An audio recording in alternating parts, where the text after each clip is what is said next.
Mariners are officially playing the Detroit Tigers, just as I predicted. Hi, guys. I'm Sam Edwards. Welcome to Mariners Daily, the podcast for the thinking Mariners fan. Thank you so much for joining me on this episode. Whether you're listening, viewing, whatever it is, please follow. Please hit the subscribe button. I appreciate it. We're giving you a full breakdown of the Tigers, their pitching, their lineup, how they match up against the Mariners, and finally, I'll be closing this off with my series prediction. Who's going to win? How many games? What are some keys that we need to look for? It's going to be great. It's going to be absolutely fantastic. But before we get into that, we got to break down the Tigers and we got to see how they got to this point. First off, they just won last night versus the Guardians in the best of 3 series, winning the third game 6-3. The offense finally woke up a little bit for the Tigers in that final game. And yeah, the Tigers season's crazy, bro. And honestly, all you really need to know is that going into September, they were comfortably in the lead of their division. 9.5 games up, I think, going into September. It wasn't quite double digit games, but 9.5 games over the Guardians going into the month of September. And the Tigers proceeded to go 7-17 in the month of September. An absolute collapse. And 6 of those games were against the Guardians. So, literally, best case scenario for the Guardians. And now the Tigers hold on and they win. And they win the series.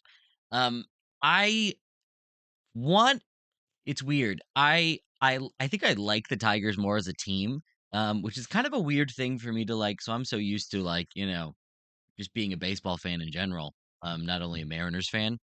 So it's weird. I find myself like rooting for teams, even though I wanted the Guardians to win because I would rather the Mariners face the Guardians than the Tigers. Now, why? Because the Tigers have Tarek Skubal.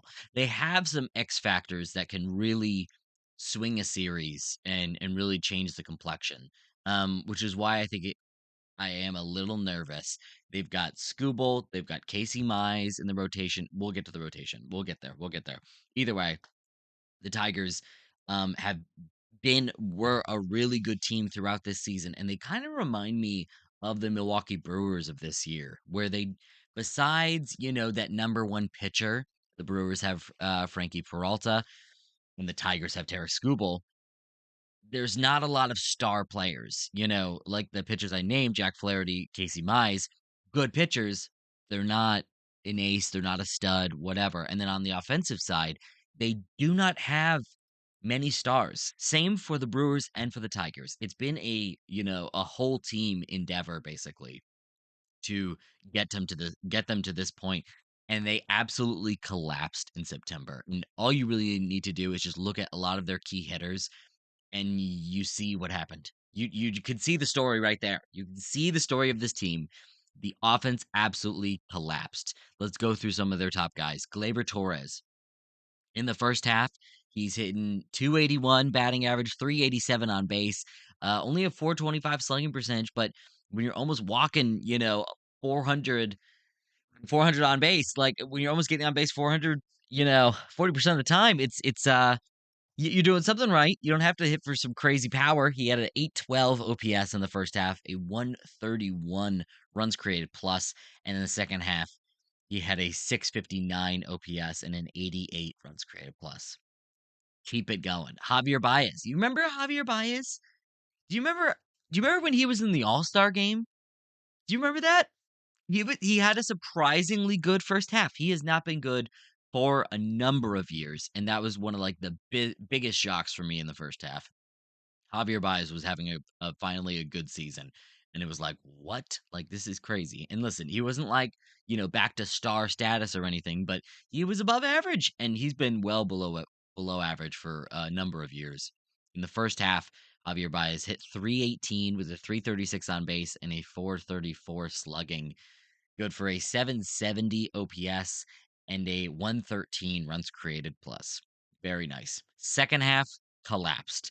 He hit 229, 258 for the on base, and a 382 slugging percentage. So honestly, a very good slugging percentage for that low of a batting average. A 640 OPS overall and a 74 runs created plus.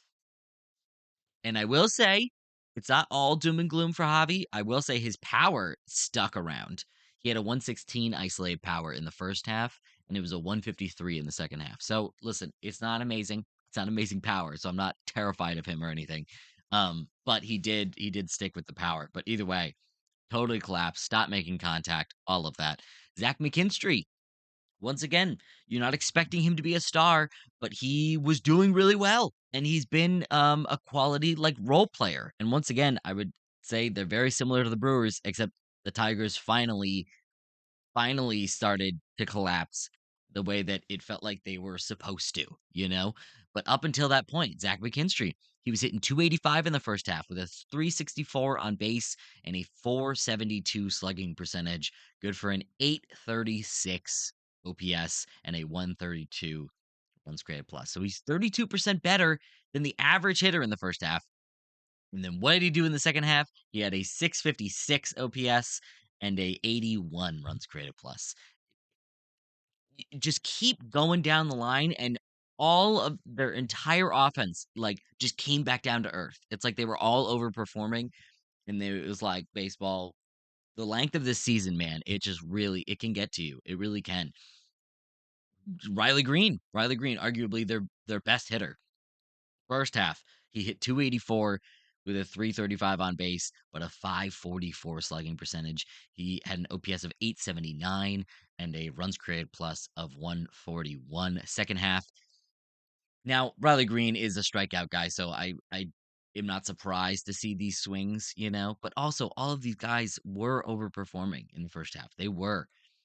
But with baseball, you never know what's legit and what's not. And all of this was not legit for sure. Second half, Riley Green had a 694 OPS, huge drop from the 879 in the first half, and a 90 runs created plus, huge drop from the first half. And then Wensiel Perez is another guy. Once again, just a role player, just doing his job, just getting things done. Absolutely collapsed. Went from an 825 OPS to a 686 OPS and a 126 runs created plus to a 90 runs created plus.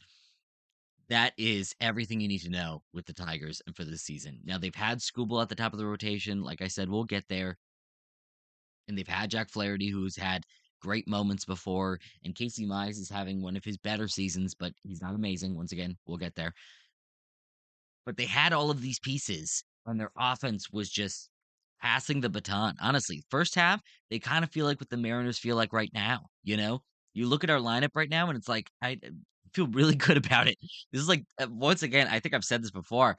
The best I've felt um, for a Mariners lineup in a hot minute, man. I feel comfortable. I feel okay. I feel like we're deep. I don't feel like we have like a huge black hole or anything in this lineup. Even as you get deeper and deeper, you got guys like Canzone coming through. Anyways, I'm getting off topic. Still focusing on the Tigers a little bit. The Tigers lineup absolutely collapsed. Now, how did they perform versus the Mariners? We've had 3 series versus the Tigers this season. I think the Tigers have won 2 of the 9 games that we've faced them. Which is yeah, that'll tell you how comfortable I am going into this series. We've won 7 games, they won 2. The Tigers lineup versus this rotation. Versus overall, the Tigers had a 268 batting average against us, a 336 on base, and a 411 slugging, an OPS of 748. They scored 29 runs in these 9 games. Luis Castillo has faced them twice this season, at least twice. Once on April 2nd, that first series, and then July 11th. Actually, I think we only played, it may have been 6 games, actually. I might have to check that. Um, Either way, Castillo has faced them twice. April 2nd, he pitched 7 innings, 5 hits given up, 2 earned runs, 5 strikeouts. Good enough start. And then July 11th was the second start. 5 innings pitched, 6 hits, 3 earned runs, 6 Ks. Once again, this is all when the Tigers' offense was cruising, and I think we're facing a different team now. Like, I'm not saying they're not dangerous, and I'm not saying they couldn't get something done, but even, those 2 series back in April and in July, you had guys like I just painted for you overperforming and not they were doing much better than they're supposed to, really. Herbie faced him on July 12th. Got roughed up a little bit. 5 innings pitched, 5 hits, 4 earned runs, 3 walks, 6 strikeouts. Logan Gilbert has had some good success versus them, I will say, at least strikeout wise. There've been Logan Gilbert starts. You know what to expect. 5 1/3 innings pitched, 6 hits, 2 runs, 0 earned though, 2 walks, and then 9 strikeouts. And then on April 1st, 5 innings pitched, 5 hits given up, 3 earned runs, but 10 strikeouts. The splitter was working overtime. So like I said, a 748 OPS against us um, for the season from the Tigers. I'm not. I'm still not too worried though. Just like what I've painted for you, all of their stud hitters have just. Um, and I think they were overperforming in the first half, and I think we kind of caught the brunt of that a little bit. And even then, we still beat them in all of these series. The Mariners played absolutely fantastic. Their lineup versus Tigers pitching this season. Oh man, I gotta keep moving. I'm forgetting about these transitions, bro. Holy crap. I'm losing it, guys. Oh no. It's Friday, baby. It's Friday. Oh gosh. Um, yeah, I'm not concerned. I'm not concerned about the Tigers offense whatsoever. Like I said, I mean, you get that. Um, not concerned whatsoever because they've been collapsing. They've been collapsing lately. As for the Mariners offense versus Tigers pitching, now obviously Skubal is the scary one. So have we faced Skubal before this season? Yes, we have. We faced him twice. Once on April 2nd, he got roughed up a little bit. 5 2/3 innings pitched, 6 hits given up, 3 earned runs, 3 walks, 8 strikeouts. Okay, listen, that right there, you take that against Skubal all day of the week. We faced him a second time, July 11th. He pitched 5 innings, 4 hits given up, 4 earned runs, 2 walks, 5 strikeouts. We've seen him and we've beat him before. However, it's still Tarek Skubal. On the season, 195 1/3 innings pitched for Tarek Skubal, the soon to be, should be Cy Young winner. 32.2 K percentage for Tarek. Ridiculous. He had a 2.21 ERA on the season and a 2.45 FIP. I'm still scared of him. I'm still scared, you know? He's nothing to poo-poo. Just because we beat him twice does not mean anything. The Guardians beat him twice, and he absolutely dominated in game one. So it's yeah, grain of salt, grain of salt, grain of salt, you know? We don't take a win for granted, okay? It's still Tarek Skubal. What about the other starters? Casey Mize. He's had a good season, 149 innings pitched. Not striking out the world, 22 K percentage. Not walking the world either, 5.7 walk percentage. So listen, he's a little something. The homers have gotten to him though. A 1.27 home runs per nine, little high, 3.87 ERA and a 3.89 FIP. He's a guy that can get by, basically. We faced him twice this season. The first start was a real good one from Casey. April 1st was 5 2/3 innings pitched, 1 hit, 3 walks, 6 strikeouts, no runs over these 5 2/3 innings pitched. We faced him again on July 12th, and we beat him up. 3 innings pitched, 6 hits, 6 earned runs, 1 walk, 4 strikeouts. That's what you want to see, and I think we can. I think we might be able to replicate that to a certain extent. Jack Flaherty is the other guy. I don't think we faced him this season. No, we faced him once. We faced him once on July 13th. 5 innings pitched for him, 4 hits, 2 earned runs, 2 walks, 7 strikeouts. I think that's also pretty typical for Flaherty. I don't think he's going to go super deep into the game. He has trouble with control, throwing strikes, but he does get strikeouts. So that might be Mariners might be striking out a lot this series. So we just got to make sure we get on base. Just get on base enough. Now, as for game one, I don't know who's going to go for the Tigers because they had Skubal go just on Tuesday. Just went on Tuesday, so that'd be a 4-day rest. I think Scubal's gonna go game two, if anything. Scubal went game one versus Guardians, then game two was Casey Mize, and then Jack Flaherty just went game three. Who are they starting in game one versus the Mariners? I do not know. I don't know. I even started like looking up like what Tigers fans were like thinking. And nobody knows. Nothing's been announced yet. So keep an eye on that Keep an eye on that because it's not going to be any of their top three starters, which I think is also just like a huge key. This Tigers offense it took a real solid dip in September, and this rotation is like good enough, but like you got three guys. You got three guys, and then who are we going to next? And so basically, I think they could go with an opener. I think you could go with maybe Troy Milton, who's been a decent reliever this season. He had a 2.76 ERA this year, but a 4.60 FIP. He started 4 games. He's got 45 innings on the year. He's not that great. I would say he's very lucky. A 198 BABIP on the season for Troy. I think he just didn't get exposed enough. And an 86 left on base percentage. That's a little high, little lucky, I would say. So maybe Melton goes for 1 inning as an opener, and then you bring in Keter Montero, who's been kind of like a spot starter for the Tigers all season. He has 20 games pitched, 12 starts that he has out of those 20 games. 90 and two-thirds innings pitched for him, an 18.5 K percentage, a 4.37 ERA, 4.93 FIP. I'm not scared. I'm not scared of him whatsoever. The later, innings of the bullpen, definitely the Tigers have some good names and some good guys up there. But for the bulk of innings, especially in this game one, look for the Mariners to get off hot, baby. Look for them to get some stuff done because I don't know who the Tigers are throwing, bro. And I'm guessing it's going to be Montero getting the bulk of innings. Either way, I could easily see them starting off with like a Troy Milton or maybe Tyler Holton, who's had a decent season out of the bullpen for the most part. He's had 78 innings pitched, so definitely like very much improved. It's the same K percentage basically for Tyler versus Troy. Tyler just doesn't walk as many people, 5.4 walk percentage compared to 8.3 for Troy. So maybe you start off with Tyler Holton and you go from there and you bring in Montero for the bulk of innings. All this to say, I'm not worried. And the fact that I'm not worried almost has me worried. You know how that, you know what, when you feel like confident about something and you're like, oh my gosh, why do I feel so confident? I'm not supposed to feel this way. And I get it. I get it. I get it. It just means we have a history as Mariners fans. We just know things tend to go wrong. But I feel good about it. I just feel really good about it. I don't know.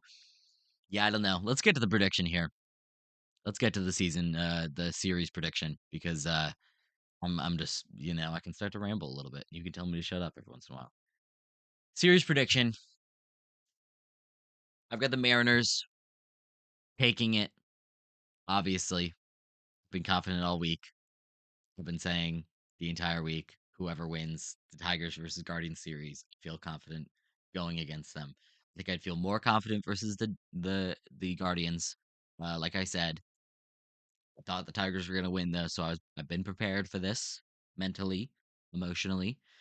So I think we're going to be okay. I think the Mariners take the series. I think, man, I really want to say a sweep. Like I want to say a sweep, but I don't think it's going to be a sweep. I think it's going to be Mariners in 4.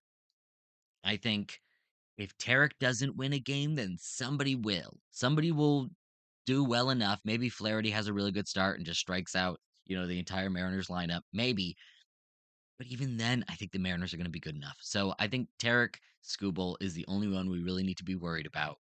And even then, we just need to keep ourselves in the game. And I trust our starters to do that. I mean, we're 4 deep, baby.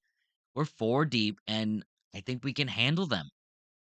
I think we could totally handle whatever the Tigers are throwing at us. So I'm taking Mariners in 4. Let me know what your prediction is in the comments. I want to see it. I want to see what you think because I'm really curious. I'm really curious. Maybe I'm a little too optimistic. I don't know. Maybe I'm just like too excited. I don't know. But the first game, I think the Mariners are going to come out hot. I think they're going to spank Detroit's butt in game one. I see no reason why not. Tigers are on short rest.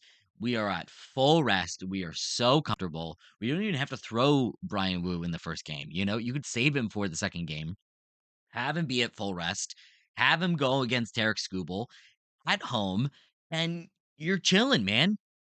And you know what? There's a part of me that would kind of maybe wanna win in 5 just so we could win at home at T-Mobile, but I'm okay, man. Win in 4, get out of there, face whoever wins of the Blue Jays versus Yankees series, and yeah, we'll be, uh we'll be good to go. That's when the nerves will start, especially, I will say. Not to say that I won't have any nerves, for these first couple of games, but either way. Guys, have a great weekend. Enjoy these games. Really lock in. And yeah, I'll catch you on Monday. It'll be a great time breaking down those first 2 games, and we'll do a little heat check, a little confidence check, and see what we're working with, okay? Sam Edwards signing off. Have a great weekend, guys. Have a good one.